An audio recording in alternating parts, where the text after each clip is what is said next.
Saudari-saudaraku terkasih dalam Tuhan Yesus Kristus, selamat pagi dan berkah dalam. Kita bertemu kembali dalam renungan harian Rabu 13 Agustus 2025. Seperti biasa, kita mendasarkan permenungan kita pada bacaan Ekaristi hari ini.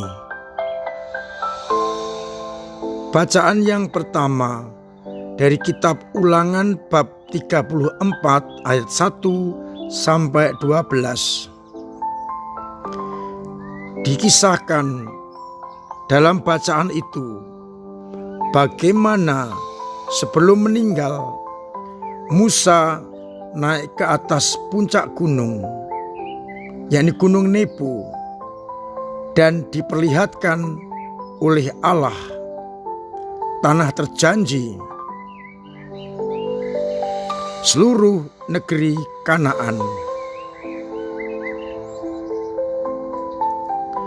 Musa boleh melihat negeri itu, tetapi ia tidak akan masuk ke dalam negeri itu.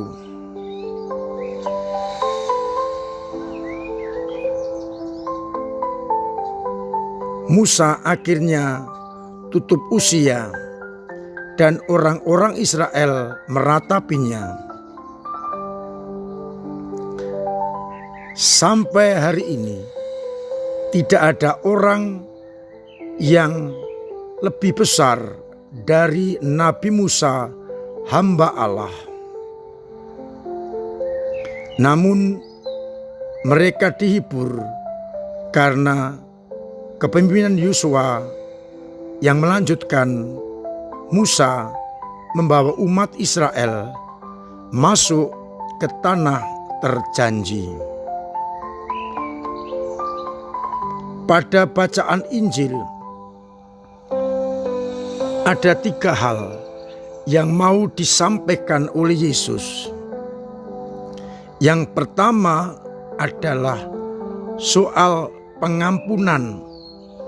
Apabila ada saudaramu yang berbuat dosa, tegurlah dia di bawah 4 mata. Jika tidak, bawalah saksi. Dan jika tidak bertobat, sampaikanlah kepada jemaat.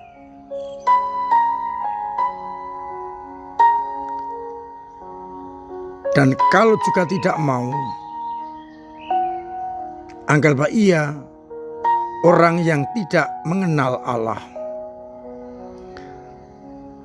Pada bagian yang kedua, Yesus kembali menegaskan, apa yang kamu ikat di dunia akan terikat di surga, dan apa yang kalian lepas di dunia akan terlepas di surga. Itu artinya manusia diberi kekuasaan untuk pengampunan dosa, dan itu juga yang dikatakan kepada Petrus. Pada bagian ketiga, Yesus menegaskan, jika ada 2 atau 3 orang berkumpul atas namaku, aku hadir di tengah-tengah mereka.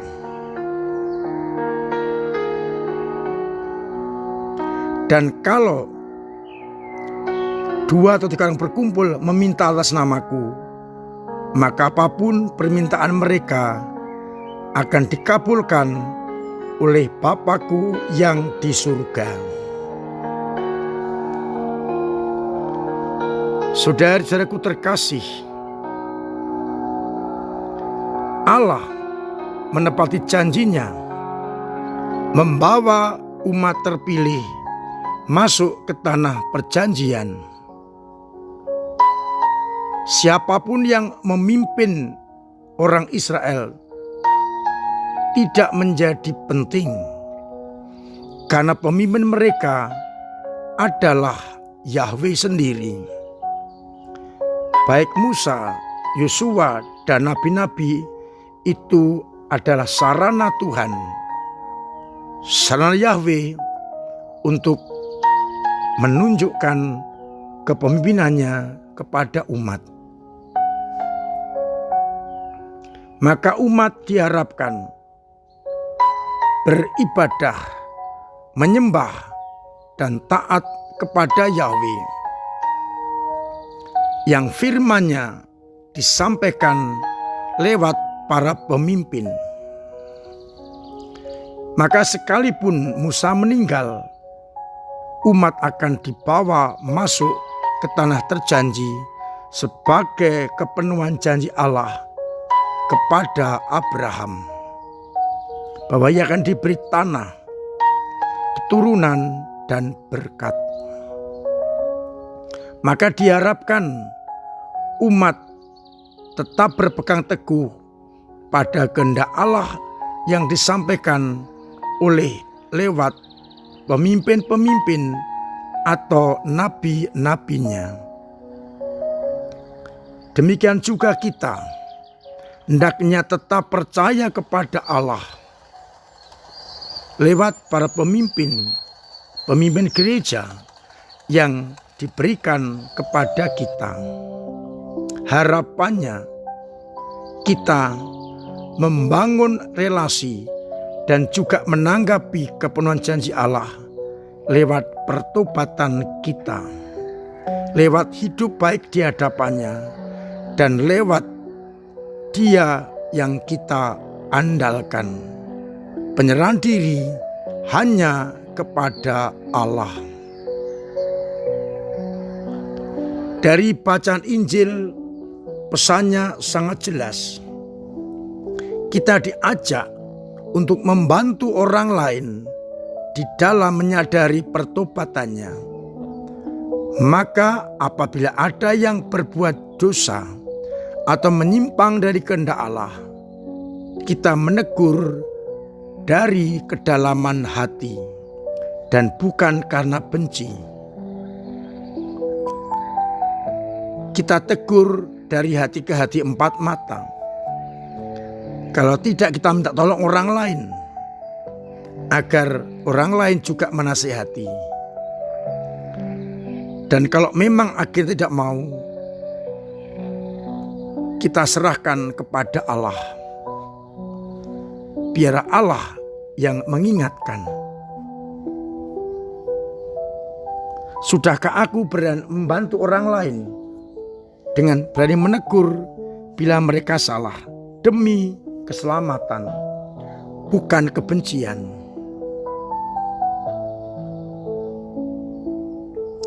Yang kedua, kembali kita diingatkan apa yang disabdakan Yesus kepada Petrus soal kuasa pengampunan. Apa yang kau ikat di dunia terikat di surga.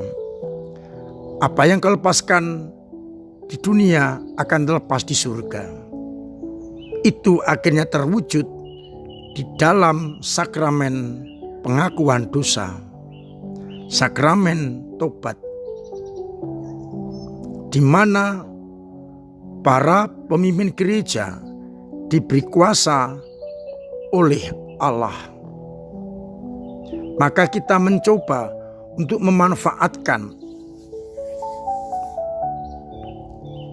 kuasa itu agar kita semakin dibersihkan dari noda dosa. Saya bersyukur, bergembira karena ada inisiatif umat yang datang untuk meminta pengampunan dosa lewat imam-imam.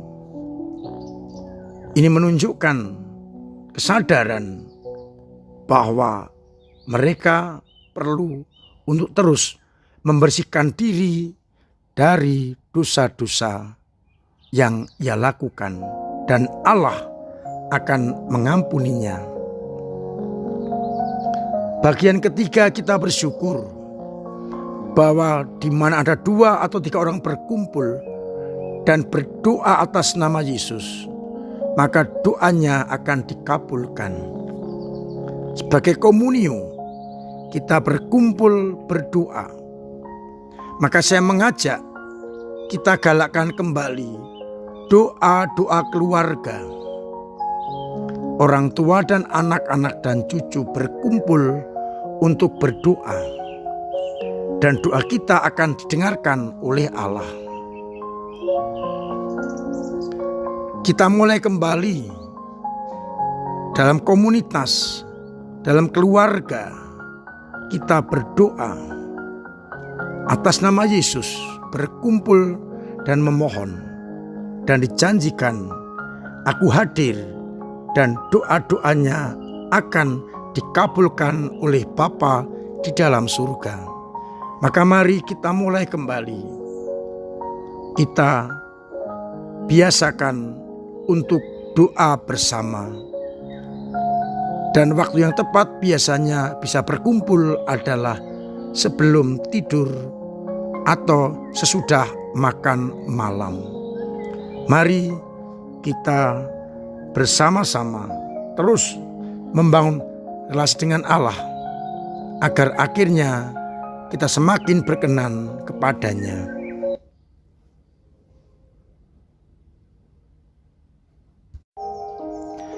Tuhan memberkati kita sekalian. Amin. Marilah kita berdoa. Bapa yang penuh kasih, kami bersyukur atas sabda-Mu yang sungguh menguatkan kami sebagai anak-anak-Mu. Biarlah dengan sabda-Mu itu kami semakin mampu untuk menjadi anak-anak-Mu yang mengandalkan Engkau, memohon kepada-Mu dan saling mengampuni, agar akhirnya kami bersukacita di hadapan-Mu. Kuatkanlah iman kami yang kadang lemah, kadang jatuh, kadang mandek. Semoga karena rahmat dan kasih-Mu, iman kami tetap kokoh kuat. Semoga umat-Mu yang sakit Engkau sembuhkan, yang punya beban berat Engkau ringankan, yang punya persoalan Engkau bantu untuk mengurai, agar akhirnya kami mengalami belas kasih-Mu. Semoga akhirnya kami tetap setia. Untuk itu, sertai kami dengan berkat-Mu sendiri, Bapa dan Putra dan Roh Kudus. Amin. Saudara terkasih, tetap saya ingatkan, saya dorong untuk memiliki pola hidup yang sehat, agar kita tetap sehat, keluarga sehat, dan orang lain sehat. Terima kasih untuk perjuangan panjenengan di dalam meros gereja dengan doa-doa, dengan pemberian diri, pemberian karya, pemberian waktu, pemberian tenaga kepada gereja, dan juga pemberian dana, sehingga program-program paroki berjalan dengan baik. Saya ingatkan, hari Minggu tanggal 17 Agustus, kita akan mengadakan upacara bendera pukul 6:30. Baru kemudian akan dilanjutkan dengan perayaan Ekaristi. Mari kita wujudkan semangat 100% Indonesia, 100% Katolik.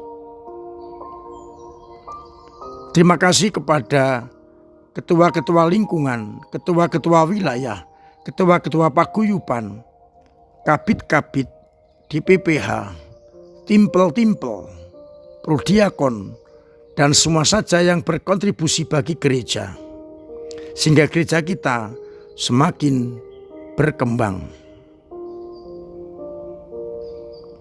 Mari kita teruskan perjuangan kita untuk memperluas gereja agar kita semakin Katolik dan semakin apostolik. Akhirnya saya mengucapkan selamat pagi, selamat merenungkan, salam sehat, Tuhan memberkati.